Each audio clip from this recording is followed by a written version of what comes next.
అమరావతిని అడ్డుకునే సైంధవులకు హైకోర్టు వాతలు పెట్టింది. అసంబద్ధమైన, అర్ధరహితమైన, పసలేని, పనికి మాలిన ఆరోపణలతో సీఎం చంద్రబాబు నాయుడు గారికి మసి పూయాలనుకోవడం సాధ్యమా? జగన్ రెడ్డి, చంద్రబాబు నాయుడు గారికి మసి పూయాలంటే జగన్ రెడ్డి నువ్వు మరో 10 జన్మలెత్తినా నీకు సాధ్యం కాదు. గంధ సింధూరం రాజమార్గాన పోతుంటే ఎన్ని కుక్కలు మురిగితే మాత్రం ఏమవుతుంది? ఆ విధంగానే చంద్రబాబు గారిపై జగన్ ఎన్ని కుట్రలు చేసి ఎన్ని కేసులు పెట్టినా ఏమవుతుంది? చివరికి న్యాయమే గెలిచింది.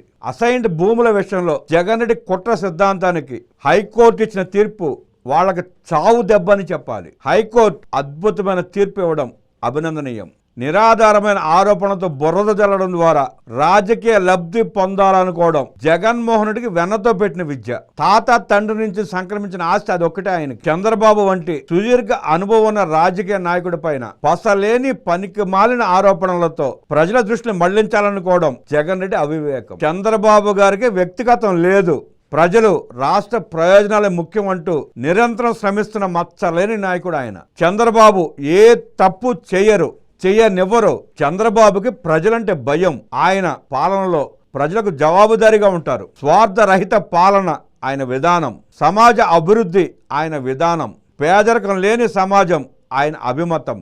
ఎన్నడూ అవినీతి మరక అంటని చంద్రబాబు గారికి అవినీతి మరక అంటించి ఆయనను అవినీతి పరుడుగా చిత్రీకరించాలని చూశాడు జగన్ రెడ్డి.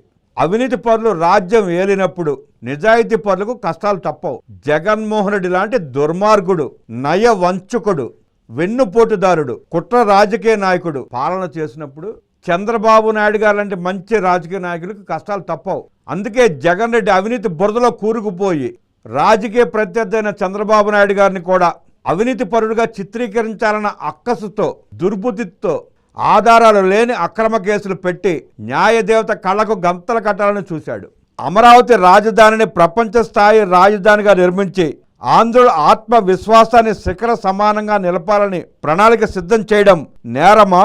భవిష్యత్ అవసరాలకు ఎదురు కాబోయే సవాళ్లను ఎదుర్కొనే విధంగా అమరావతి రాజధానికి బలమైన పునాదులు వేయడం, ప్రజల ఆకాంక్షలకు అద్దం పట్టేలా ఉజ్వలమైన, విభిన్నమైన, సమ్మిళితమైన, అధునాతనమైన నగరంగా రాజధాని ఉండాలని అద్భుత ప్రణాళికతో రైతులను మెప్పించి వారు కోరిన విధంగా ప్యాకేజీ ఇచ్చి వారికి నష్టం లేకుండా ల్యాండ్ పూలింగ్ విధానం ద్వారా 28,000 మంది రైతులు 34,000 ఎకరాలు స్వచ్ఛందంగా భూములిచ్చే విధంగా చేసి దేశానికి ఆదర్శంగా నిలవడం చంద్రబాబు చేసిన నేరమా?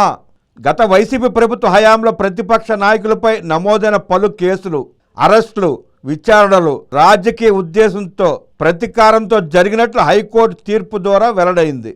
ఇందుకు అమరావతి రాజధాని అసైన్డ్ భూముల కేసుల విషయంలో ఆంధ్రప్రదేశ్ హైకోర్టు ఇచ్చిన తీర్పే ఉదాహరణని చెప్పాలి.